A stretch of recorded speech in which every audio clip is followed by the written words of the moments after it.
నమస్తే, welcome to Telugu రాజ్యం. నేను మీ అనుష. ఈ రోజు మనతో పాటు ఉన్నారు మామిడి గిరిధర్ గారు ఉన్నారు. మాట్లాడిద్దాం. సార్ నమస్తే. సార్ నమస్తే అమ్మా. నమస్తే నీకు, మీ ప్రేక్షకులందరికీ నమస్కారాలమ్మా. టీసీఎస్ అనగానే మన దేశంలోనే ఒక మంచి కంపెనీ, ఒక సిస్టమాటిక్ రూల్స్ ఉన్న కంపెనీ. కానీ ఈ టీసీఎస్ లో జరుగుతున్న ఇష్యూ సెక్షువల్ అలిగేషన్స్ గురించి కావచ్చు, హెరాస్మెంట్స్ గురించి కావచ్చు, ఎక్స్ప్లాయిటేషన్, అలాగే ఈ రిలీజియస్ కన్వర్షన్స్ గురించి ఈ ఈ గత కొంతకాలంగా సోషల్ మీడియాలో తెగ వైరల్ అవుతుంది. సో దీన్ని ఎలా ఆలోచించాలి? అసలు పేరెంట్స్ ఇది ఇష్యూ చూడంగానే చాలా భయపడిపోతున్నారు. సో దీని గురించి మీ మాటలు. ఇది చాలా షాకింగ్ న్యూస్ అమ్మా. తప్పకుండా సరే, ఇండివిజువల్ గా వ్యక్తిగతంగా కొంతమంది అమ్మాయిలని ట్రాప్ చేయడము, లేదా అమ్మాయిల అబ్బాయిలను ట్రాప్ చేయడము, ఇటువంటివి ఇండివిజువల్ ఎక్స్ప్లాయిటేషన్ కేసెస్ చాలా చూసాము. ప్రతి వ్యక్తికి ఏదో వల్నరబిలిటీస్ ఉంటాయి. ఏదో మనకు ఇంట్లో గొడవలు ఉంటాయి, లేదా మనకు వ్యక్తిగతంగా కెరియర్ గురించి సంబంధించి కొన్ని భయాలు ఉండొచ్చు, లేదా మనకు ఆరోగ్యపరమైన అంశాలు ఉండొచ్చు. చాలా అంశాలు ఉంటాయి. ప్రతి మనిషి కూడా ఏదో వల్నరబిలిటీస్ అన్న ఉంటాయి. ఆరోగ్య విషయాలు ఉండొచ్చు, చాలా ఉండొచ్చు. వాటిని ఆసరాగా చేసుకుని కొంతమంది ప్రెడేటర్స్ అన్నది మనకు చాలా కాలంగా ఇవన్నీ జరుగుతున్నాయి కార్పొరేట్ ఆఫీసెస్ లో, సెటప్స్ లో. ఎస్పెషలీ కొన్ని ఇండస్ట్రీస్, ఫర్ ఇన్స్టెన్స్ మనకు హాస్పిటాలిటీ ఇండస్ట్రీ ఉందంటే కనుక, లేదా ఎంటర్టైన్మెంట్ ఇండస్ట్రీ ఉంటే ఇంకా ఎక్కువ ఉంటుంది. అలాగే మీడియా, ఇక్కడ ఎక్స్ప్లాయిటేషన్ అనేది చాలా ఎక్కువగా ఉంటుంది. మాక్సిమం ఆఫ్ కోర్స్ మహిళలే దీన్ని ఎక్స్ప్లాయిటేషన్ ఎక్కువ గురవుతారు. పురుషులు కూడా అయినటువంటి ఉదంతాలు ఉన్నాయి మనకి, లేకపోలేదు అది. కాబట్టి ఇది అన్నది ఒక వ్యక్తిగత స్థాయిలో జరిగేటువంటి ఎక్స్ప్లాయిటేషన్ ఒక వేరే ఇష్యూ. కొంతమంది ప్రెడేటర్స్ ఉంటారు, కొంతమంది విక్టిమ్స్ ఉంటారు. వీళ్ళ ట్రాప్ లో వాళ్ళు పడి పాపం నష్టపోయేటువంటి పరిస్థితులు చాలా చూసాం. కానీ నాసిక్ లో జరిగింది వ్యక్తిగతమైంది కాదు, గ్రూప్ చేశారు. చాలా పకడ్బందీగా, చాలా ప్లాన్డ్ గా వచ్చిన ప్రతి హిందూ అమ్మాయి యొక్క ప్రొఫైలింగ్ చేసి, వీళ్ళ పరిస్థితి ఏంటి, వీళ్ళు పెళ్లి చేసుకున్నారా చేసుకోలేదా, వీళ్ళు ఏ బ్యాక్గ్రౌండ్ నుంచి వచ్చారు, వీళ్ళ ఫైనాన్షియల్ కండిషన్స్ ఎలా ఉన్నాయి, ఈ ఉద్యోగం వీళ్ళకి ఎంత ఇంపార్టెంట్, ఈ ఉద్యోగం లేకపోతే వీళ్ళ పరిస్థితి ఎలా ఉంటుంది, రోడ్డు మీద పడతారా, వీళ్ళకి ఎటువంటి పరిస్థితి వస్తుంది, ఇవన్నీ కూడా క్షుణ్ణంగా ఇన్వెస్టిగేట్ చేశారు. అయితే బయోడేటాలో ఉన్నది ఓన్లీ ప్రొఫెషనల్ డేటా ఉంటుందమ్మా. బియాండ్ దట్ ఆ వ్యక్తిని మొత్తం స్కాన్ చేశారు. ఆ వ్యక్తి కుటుంబము, ఆ వ్యక్తి యొక్క ఆలోచన దృక్పథము, మెంటల్ స్టేటస్, ఇవన్నీ కూడా ట్రాక్ చేశారు. ట్రాక్ చేసి ఆ వల్నరబిలిటీస్ పట్టుకున్నారు. ప్లస్ అన్నిటికంటే దారుణం ఏంటంటే, వీళ్ళని ప్రొటెక్ట్ చేయవలసినటువంటి హెచ్ఆర్ హెడ్ ఆవిడే ఈ ప్రెడేటర్ గా దీంట్లో చేయడం అన్నది, ఆవిడ వీళ్ళందరికీ కూడాను సపోర్ట్ ఇవ్వడం అన్నది చాలా చాలా దారుణమైన విషయం. అమ్మాయి ఈ రోజు కూడా దొరకట్లేదు, ఎక్కడో పరారీలో ఉంది అమ్మాయి. అది అక్కడ విషయం. సో వాళ్ళు ఏం చేస్తారంటే, ఉద్యోగం ఏదో విధంగా కాపాడుకోవాలి కాబట్టి వాళ్ళు కాంప్రమైజ్ అయిపోయినటువంటి ఉదంతాలు మనం చూసాం. నువ్వు బూర్ఖా వేసుకోకపోతే నీకు నేను ఇంక్రిమెంట్ ఇవ్వనో, బోనస్ ఇవ్వనో, లేదా నిన్ను డిమోట్ చేస్తానో, నీకు ఏదో షోకాస్ నోటీస్ ఇష్యూ చేస్తాను, ఎటువంటి బెదిరింపులు. అలాగే మీరు బీఫ్ తినిపించడం, వాళ్ళతోటి నమాజ్ చేయించడం. అఫ్ కోర్స్ ఇంకా సెక్షువల్ హారాస్మెంట్ ఎలాగూ ఉన్నది అది.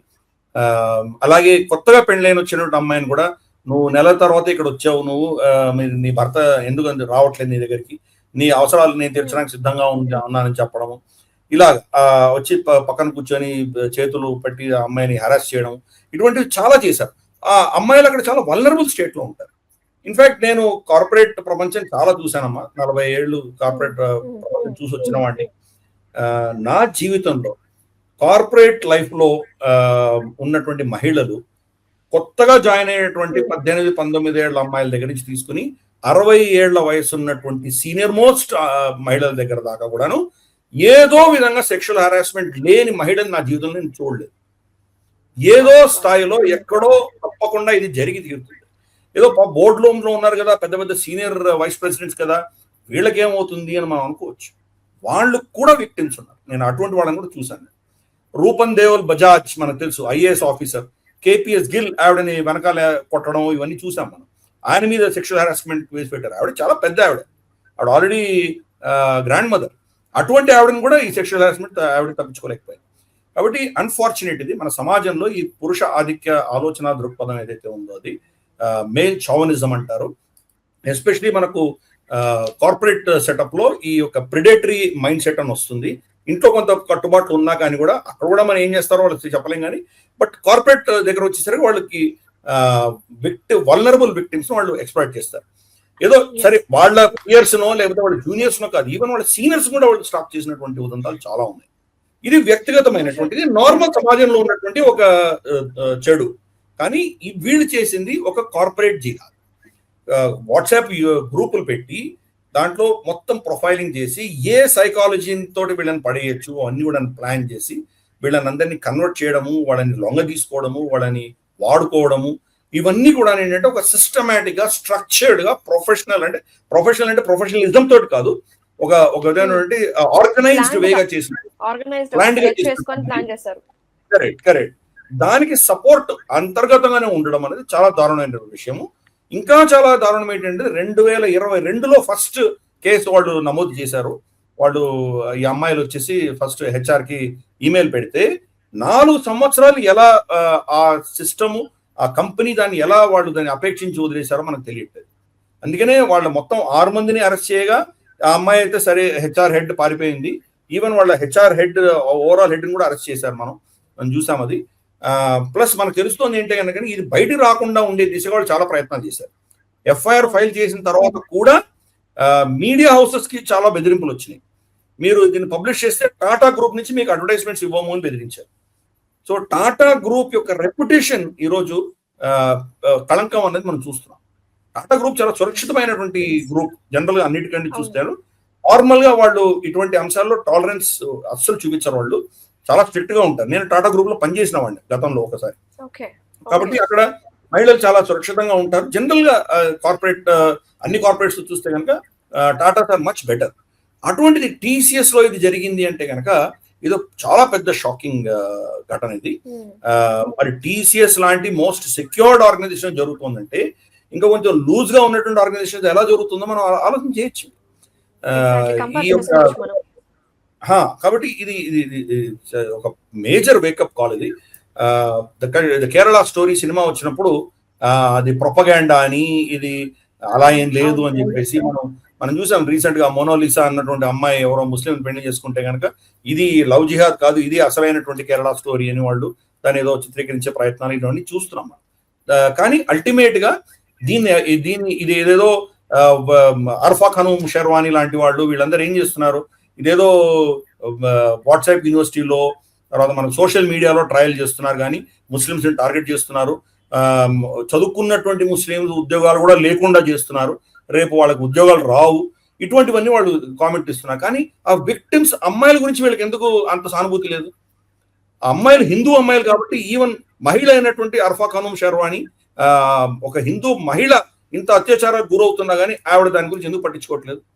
దాన్ని ఇస్లామోఫోబిక్ చిత్రీకరించే ప్రయత్నం ఎందుకు చేస్తుంది అమ్మాయి? సో ఇది చాలా దారుణమైన విషయం. అలాగే టీసీఎస్ వ్యవహారం ఏంటి? 4 సంవత్సరాలు మీరు ఏం చేశారు? 4 సంవత్సరాలు ఎఫ్ఐఆర్ బయట ఒక అమ్మాయి వెళ్ళి అఫీషియల్ గా కంపెనీలో కాకుండా బయట ఎఫ్ఐఆర్ ఫైల్ చేసిన తర్వాత ఇది బయటపడింది. ఇంతవరకు ఏమైనా ప్రభుత్వం ఏం చేస్తుంది? అలాగే అక్కడ మనకు ప్రివెన్షన్ ఆఫ్ సెక్షువల్ హెరాస్మెంట్ వాళ్ళ టీమ్స్ ఉంటాయి, అవేం చేస్తున్నాయి? ఈ సిస్టమ్స్ అన్ని ఏమైనాయి? సో వర్క్ ప్లేస్ లో బోర్డులు ఉంటాయి. మనం ఈ కంపెనీలో వెళ్తే కనుక we will not tolerate sexual harassment or predatory behavior ఇవన్నీ రాసి ఉంటాయి. దీనికి పలానా చట్టం కింద మనం పలానా ఇది ఉంటుంది, మా కమిటీ ఇది, మా కమిటీలో కూడా కదా సార్. హెచ్ఆర్ అనే ప్రోటోకాల్ లో కూడా వన్ ఆఫ్ ద ఆస్పెక్ట్ వాళ్ళు టీమ్ తోటి మీటింగ్స్ జరుగుతూ ఉంటాయి, వీటి గురించి మాట్లాడుతూ ఉంటారు. అంటే హెచ్ఆర్ఏ ఒక ఆవిడ ఇలా చేసిందంటే ఇది చాలా దారుణం అనే చెప్పుకోవాలి మనం. కరెక్ట్. కాబట్టి ఇవి వాళ్ళు ప్లస్ టీసీఎస్ ఏం చేసిన వాళ్ళు సస్పెండ్ చేసింది అంతే. సస్పెండ్ చేసింది. ఆ అమ్మాయి ఈ రోజు దాకా సస్పెండ్ కూడా అవ్వలేదు. ఆ అమ్మాయి ఎక్కడుందో తెలియదు. అంటే మీ హెచ్ఆర్ ప్రోటోకాల్స్ ఏంటి? మీరు బ్యాక్గ్రౌండ్ చెక్స్ ఏం చేస్తున్నారు? ఎటువంటి వాళ్ళని పెట్టుకుంటున్నారు? పెట్టుకున్న తర్వాత వాళ్ళ మీద మీరు కాన్స్టెంట్ బ్యాక్గ్రౌండ్ చెక్స్ చేయరా? ఫీడ్బ్యాక్స్ తీసుకోరా? 360 డిగ్రీ ఫీడ్బ్యాక్స్ ఉండవా? మీకు పియర్ రివ్యూల్ ఫీడ్బ్యాక్స్ ఉండవా? ఇవన్నీ చెప్పడానికి చాలా చెప్తారు. ఇవన్నీ చాలా విపరీతంగా మనకు హెచ్ఆర్ ప్రాక్టీసెస్ అన్ని మనం ప్రతి కంపెనీలో చూస్తాం. ప్రాక్టికల్ గా గ్రౌండ్ లెవెల్ ఏం జరిగింది? 4 ఏళ్ళు వీళ్ళు తప్పించుకొని ప్రెడేటరీ ఇంత అన్యాయాలు చేస్తుంటే మరి మొత్తం టీసీఎస్ స్ట్రక్చర్ ఏమైంది? కాబట్టి ఇవన్నీ కూడా చాలా దారుణమైనటువంటి ప్రశ్న. ఒక reputed Tata group company TCS లో ఇది జరిగిందంటే కనుక రెప్యుటేషన్ తక్కువ ఉన్నటువంటి మిగతా ప్రాంతాల్లో ధనమే పరమావధిగా, ప్రాఫిట్సే పరమావధిగా మిగతా వీటితో సంబంధం లేనటువంటి కంపెనీలు చాలా ఉన్నాయి. అక్కడ పరిస్థితి ఏంటి సార్? ఇటువంటి సిస్టమాటిక్ ఉన్న కంపెనీ, ఎంత reputed company I can say, TCS లో జాబ్ వచ్చిందంటే ఫ్రెషర్ కి ఎంత ఆనందమో నాకు తెలుసు. సో యాజ్ అ ఫ్రెషర్ గా అమ్మాయిలు ఒక 19-20 ఇయర్స్ అమ్మాయిలు బీపీఓ జాబ్ కోసం అక్కడికి వెళ్తే కెరీర్ కి, not only TCS, other companies గురించి కూడా మాట్లాడుకుందాం మనం. సో ఒక ఫ్రెషర్ గా వెళ్ళినప్పుడు ఒక అమ్మాయి ఎలా ఉండాలి, how she have to raise the question raise చేయాలంటే కూడా భయపడుతూ ఉంటారు, ఎందుకంటే టీఎల్ మీద కంప్లైంట్ చేయాలంటే నా జాబ్ ఎక్కడ పోతుంది అనే ఒక భయం అనేది కూడా ఉంటుంది. How we have to face this? That is a challenge అమ్మా, ఇట్స్ సిగ్నిఫికెంట్ ఛాలెంజ్. నేను కాదనట్లేదు, అందుకనే చెప్పాను కదమ్మా, కార్పొరేట్ ప్రపంచంలో హెరాస్మెంట్ గురి కాని మహిళని నేను చూడలేదు. అంటే యూ కెన్ అండర్స్టాండ్ ఎంత సీరియస్ ఈ ప్రాబ్లం. నా కెరియర్, నేను 40 ఏళ్ల కెరియర్లో నేను చాలా మందిని చూశాను. నేను నా దగ్గరకు వచ్చి బాధపడి ఏడ్చినటువంటి పెద్ద పెద్ద సీనియర్ ఎగ్జిక్యూటివ్స్ ఉన్నారు. వాళ్ళ ప్రమోషన్లు ఆగిపోయి వాళ్ళ కెరియర్ మొత్తం కుంటుపడి ఎన్ని అవస్థలు పడుతున్నారు. మన దేశంలో మహిళలు కార్పొరేట్ లో వెళ్ళాలంటే కనుక చిన్న విషయం కానే కాదు. అది మనకు కార్పొరేట్, మన బోర్డ్ రూమ్స్ లో ఎంతమంది మహిళలు ఉన్నారు మన దేశంలో, ఎంతమంది సిఇఓలు ఉన్నారు, ఎంతమంది సిఎఫ్ఓలు ఉన్నారు. మనకి పర్సంటేజ్ చూస్తే కనుక చాలా నెగ్లిజిబుల్ పర్సంటేజ్ మనకు ఈరోజు అంత స్థాయికి వెళ్ళగలుగుతారు మహిళలు. సరే, గవర్నమెంట్ లో ఏదో మినిమం పర్సంటేజ్ ఉంటుంది కాబట్టి వాళ్ళు పుష్ చేస్తున్నారు, ఒకటిని అలా పుష్ చేస్తున్నారు. కానీ జనరల్ గా స్పీకింగ్ మన కార్పొరేట్ ప్రపంచంలో మహిళలు చాలా అసురక్షితంగా ఉన్నారు.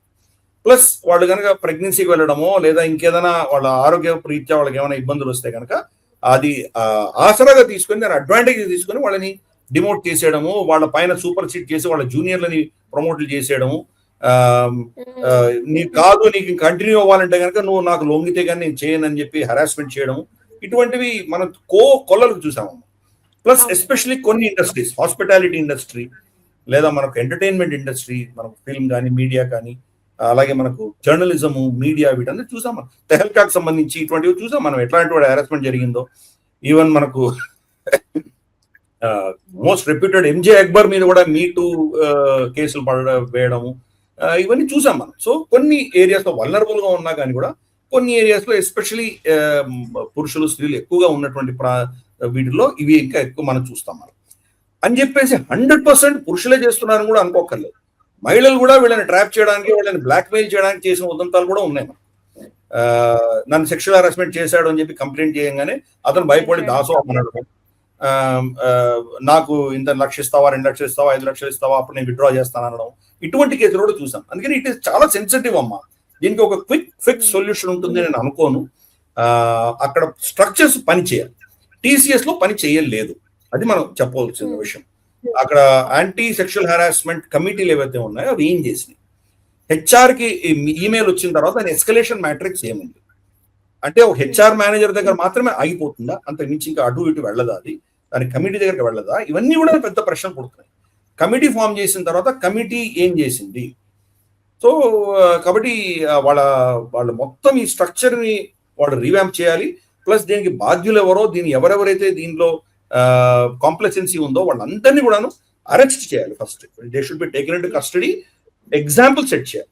రేపటి రోజు మళ్ళీ అటువంటి పరిస్థితులు అమ్మాయిలను ఇట్లా హెరాస్ చేయడం అన్నది పరిస్థితి వస్తే వీళ్ళ గతి ఏమవుతుందో అన్నటువంటి ఎగ్జాంపులరీ పనిష్మెంట్ ఉంటే కానీ ఇది ఆగదు. కాబట్టి డెఫినెట్ గా మనకు ఆ యొక్క యాక్షన్స్ ప్రభుత్వం చూపించాలి. అన్ఫార్చునేట్ ఈ రోజు ఇంకా ప్రభుత్వం చాలా తాత్సారం చేస్తోంది, ఎస్ఐటీని పెట్టింది, ఏదో చేస్తోంది.